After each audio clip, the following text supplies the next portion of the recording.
अस्सलामुअलैकुम वरहमतुल्लाहि वबरकातुहू। मैं हूँ हकीम लियाकत अली खिची अपने चैनल तिब की दुनिया मुफरद अज़ा के साथ। और आज का हमारा टॉपिक है तिब यूनानी और कानून मुफरद अज़ा का तकाबली जायज़ा, बुनियादी फ़र्क इन दोनों में क्या है, जिसका आज हम जायज़ा लेंगे। दोस्तों, अपने टॉपिक की तरफ बढ़ने से पहले आपसे मैं थोड़ा सा अपना तारुफ करा दूं कि मैं गवर्नमेंट तिबिया कॉलेज बहावलपुर से फाजिल तिब व जराहत किया हुआ है मैंने, और मैं फार्मेसी असिस्टेंट भी हूं और पंजाब फार्मेसी लाहौर से बाकायदा रजिस्टर्ड हूं। कानून मुफरद अज़ा पे भी अल्हम्दुलिल्लाह मैंने बहुत ज़्यादा काम किया हुआ है। तो दोस्तों, सबसे पहले ये जहन में रख लें कि ये वीडियो ख़ास तौर पे मुअल्लिजीन हज़रात के लिए है, इसलिए आम अफराद के लिए ये वीडियो किसी काम की नहीं है। वो अपना वक्त ज़ाय ना करें और चाहें तो इसे छोड़ सकते हैं, और चाहें तो अपनी मालूमात के लिए कि तिब यूनानी और कानून मुफरद अज़ा में बुनियादी तौर पर क्या फ़र्क है वो इस वीडियो को चाहें तो देख सकते हैं। तो दोस्तों, सबसे पहले हम तिब यूनानी की तारीफ़ करेंगे, फिर कानून मुफरद अज़ा की तारीफ़ करेंगे और फिर इन दोनों का तकाबली जायज़ा पेश करेंगे। तो सबसे पहले हम तिब यूनानी की तारीफ़ कर लेते हैं। तिब यूनानी वो तरीक़ाए इलाज है जो इलाज बिलज़िद पर काम करता है। यानी उसमें ये है कि अगर मर्ज़ गर्मी की वजह से है तो उसका इलाज सर्द अद्वियात से करें, और अगर मर्ज़ तरी की वजह से है तो उसका इलाज खुश्क अद्वियात से करें, और अगर मर्ज़ खुश्की की वजह से है तो उसका इलाज तरी की अद्वियात से करें।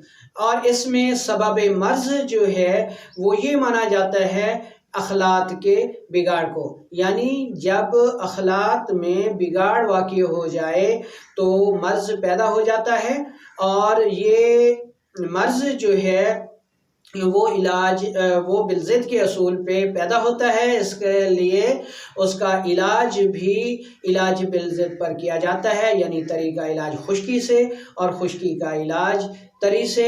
दूसरे लफ्ज़ों में बलगम का इलाज सौदा से और सौदा का इलाज जो है वो बलगम से किया जाता है।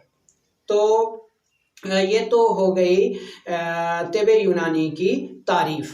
अब हम देखते हैं कानून मुफरद अज़ा। कानून मुफरद अज़ा से मुराद वो तिबी कानून है जिसमें मर्ज़ मुफरद उज़्व में तशख़ीस करके इलाज भी मुफरद उज़्व का किया जाता है।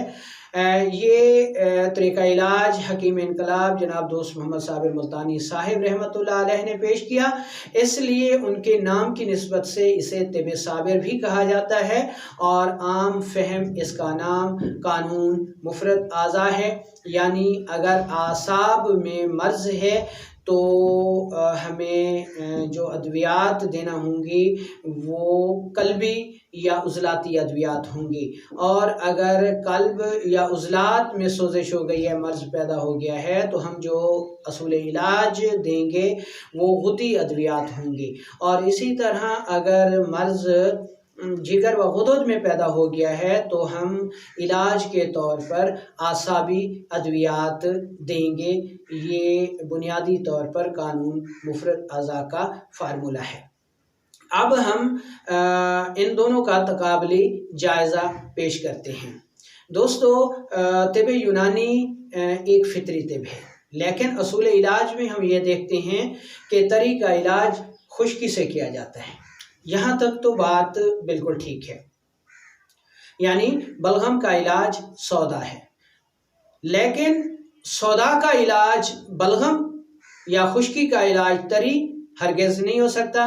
ये गैर फितरी बात है, ना फितरत में ऐसा होता है और ना मेडिकल साइंस इसको मानती है, क्योंकि फितरत में हम देखते हैं कि खुश्की के बाद गर्मी आती है, तो खुश्की के अमराज का इलाज गर्म अद्वियात तो हो सकती हैं, खुश्की का इलाज जो है वो अमूमी तौर पर तरी वाली अद्वियात नहीं हो सकती। तो जबकि इसके मुकाबले में कानून मुफरद आज़ा ये कहता है कि आसाबी अमराज का इलाज उज़लाती अद्वियात हैं और उज़लाती अमराज का इलाज गुदी अद्वियात हैं। इसके अलावा तिब यूनानी में अगर हम दूसरी तौर पर देखें तो ये कहा जाता है कि गर्मी का इलाज सर्दी से और सर्दी का इलाज गर्मी से। ये भी फितरत में हमें नज़र नहीं आता, क्योंकि देखें दोस्तों, गर्मी के बाद बारिशें आती हैं तो लाजमी तौर पर गर्मी का इलाज रतूबात हैं, ना कि सर्द अद्वियात हैं। दोस्तों, आपने बारिश देखी होगी, अगर बारिश एतदाल के साथ रहे तो बहुत से फ़वाइद हासिल होते हैं, लेकिन अगर यही बारिश गैर मुतदिल हो जाए तो बहुत ज़्यादा नुकसानात और तबाही का बायस बनती है। ये तरी की मिसाल है। अब सर्दी की मिसाल देख लें कि बारिश की जगह अगर ओले पड़ें, बर्फ़बारी हो, तो ये नॉर्मल हालात में भी किसी काम की नहीं होती, बल्कि इससे तबाही आती है। यानी अगर बारिश ना हो और बारिश की जगह ओले बरसें, बर्फ़बारी हो, तो ये नॉर्मल मिक़दार में भी जो है तबाही लाती है। इसलिए गर्म अमराज का इलाज पानी तो हो सकता है, बारिश तो हो सकती है, लेकिन बर्फ़ और ओले नहीं हो सकते। ये फितरत की खिलाफ वर्जी है। जबकि कानून मुफरद आज़ा गर्म अमराज का इलाज तर बताता है, यानी अगर जिगर में मर्ज पैदा हो गया है तो आसाबी अद्वियात दी जाती हैं, यानी तर गर्म अद्वियात जो है वो दी जाती हैं। अब तिब यूनानी जब कैफियत की बात करती है तो उसमें भी बहुत ज़्यादा जो है वो डिफरेंस पाया जाता है, इख्तलाफ पाया जाता है। यानी तिब यूनानी ये कहती है कि कैफियत 4 हैं और जब वो आपस में मिलती हैं तो उनको जब वो बयान करते हैं तो तर गरम, तर सर्द, सर्द तर, सर्द खुश्क, खुश्क सर्द, खुश्क गरम, गरम खुश्क और गरम तर वगैरह के हिसाब से बयान करते हैं। जबकि हकीकत में ऐसा नहीं है। सर्द, खुश्क और सर्द तर, ठीक है, सर्द खुश्क और सर्द तर, इसका जो है ताल्लुक वो बुनियादी रुकन मट्टी से है, इनको हयात में शुमार नहीं किया जा सकता। अब इसमें बुनियादी तौर पे आप ये चीज़ देखें, मट्टी को पहले समझ लें कि मट्टी को अल्लाह ताला ने बुनियाद के लिए मुंतखब किया। बज़ाते खुद मट्टी में हयात नहीं है। मट्टी में हयात उस वक्त पैदा हुई जब उसमें अल्लाह ताला ने अपना नूर यानी रूह को दाखिल फरमाया। तो बुनियादी चीज़ रूह है। अगर रूह जो है वो मट्टी में दाखिल ना होती तो मट्टी बेजान थी, बेजान रहेगी। तो इसमें जब रूह के मुकाबले में दुखानी मादे बढ़ जाते हैं तो मर्ज पैदा हो जाता है। बुनियादी तौर पर हरारत को ही लिया जाता है, सर्दी को हयात में शुमार नहीं किया जाता।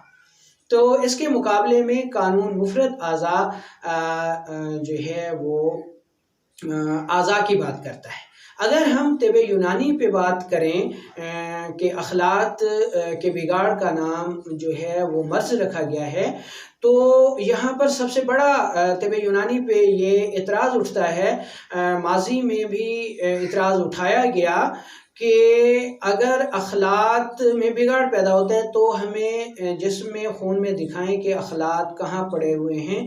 ये एतराज़ कर्नल डॉक्टर भोलानाथ ने उठाया था और किसी भी तिब यूनानी के हामिल ने उसका जवाब नहीं दिया था। ये जवाब भी हकीम इनकलाब जनाब दोस्त मोहम्मद साबिर मुल्तानी साहिब रहमतुल्लाह अलैह ने आकर दिया। आपने अमूर तिबिया में से तजदीद करते हुए ये फरमाया कि अखलात जब मुजस्सम सूरत इख्तियार करते हैं तो आज़ा बन जाते हैं। अब जिन लोगों ने इतराज़ किया वो अखलात को तो नहीं मानते थे लेकिन आज़ा के वजूद से इनकार ना कर सके, इसलिए हकीम इनकलाब जनाब दोस्त मोहम्मद साबिर मुल्तानी साहिब रहमतुल्लाह अलैह ने उनको अखलात का वजूद मानने पर मजबूर कर दिया। तो कानून मुफरद अज़ा जो है वो आज़ा की बात करता है, वो अखलात को छोड़ देता है कि अखलात के ताफ़ुन, क्योंकि अखलात को वो लोग नहीं मानते थे तो इसलिए बुनियादी तौर पर यहाँ पर इतराज़ ख़त्म हो जाता है जब आज़ा की बात आती है। तो यहाँ पर ये जो फ़र्क हमने बयान किए ये बुनियादी किस्म के फ़र्क हैं। ये कैफ़ियत में भी हैं कि सर्दी जो है उसको भी इसमें हयात में मिला लिया जाता है और अरकान में से मट्टी को भी मिलाया जाता है, जबकि कानून मुफरद आज़ा मट्टी को बुनियादी रुकन कहता है और बाकी 3 अरकान को हयाती रुकन कहता है।